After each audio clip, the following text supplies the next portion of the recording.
हमारे YouTube channel पर आप सभी का स्वागत है। हम लोग भोले जी का गीत गाने जा रहे हैं, पर लाइक कीजिए, सब्सक्राइब कीजिए। हम लोग का वीडियो अच्छी लगे शेयर कमेंट कीजिए, गलती को क्षमा कीजिए, पूरा वीडियो देखिएगा। नजर लागे शिव जी रउरे मारैया, नजर लागे शिव जी रउरे मारैया, नजर लागे जो हमरा शिव जी भांगिया के पेड़वा, जो हमरा भांगिया के पेड़वा, गिरा हाथी शिव जी रउरे मारैया, गिरा हाथी शिव जी मड़ई के अरिया, गिरा हाथी शिव जी मड़ई के अरिया, गिरा हाथी नजर लागे शिव जी रउरे मारैया, नजर लागे शिव जी रउरे मारैया, नजर लागे शिव जी रउरे मारैया,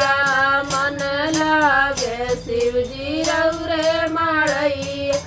मन लागे शिव जी रउरे मारैया, मन लागे जो हमरा धतुरा के पेड़वा, जो हमरा शिव जी धतुरा के पेड़वा, उगी रहती शिव जी मड़ई के अरिया, उगी रहती शिव जी मड़ई के अरिया, उगी जईती शिव जी मड़ई के अरिया, उगी जईती मन लागे शिव जी रउरे मारैया, मन लागे शिव जी रउरे मारैया, मन लागे जो हमरा शिव जी, जो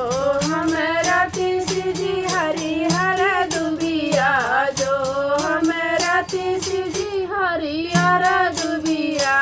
उगी रहती शिव जी मड़ई के अरिया, उगी जईती शिव जी मड़ई के अरिया, उगी जईती मन लागे शिव जी रउरे मारैया, मन लागे शिव जी रउरे मारैया, मन लागे जो हमरा शिव जी कनैल का पेड़वा, जो हमरा शिव जी कनैल का पेड़वा, खिली रहती शिव जी मड़ई के अरिया, खिली रहती शिव जी मड़ई के अरिया, खिली रहती नजर लागे शिव जी रउरे मारैया, नजर लागे शिव जी रउरे मारैया, मन लागे शिव जी रउरे मारैया, मन लागे शिव जी रउरे मारैया, मन लागे जो हमरा शिव जी, जो हमरा शिव जी केला नरियरवा, जो हमरा शिव जी केला नरियरवा, फरी रहती शिव जी मड़ई के अरिया, फरी रहती शिव जी मड़ई के अरिया, फरी जईती शिव जी मड़ई के अरिया, मन लागे शिव जी रउरे मारैया, मन लागे शिव जी रउरे मारैया, मन लागे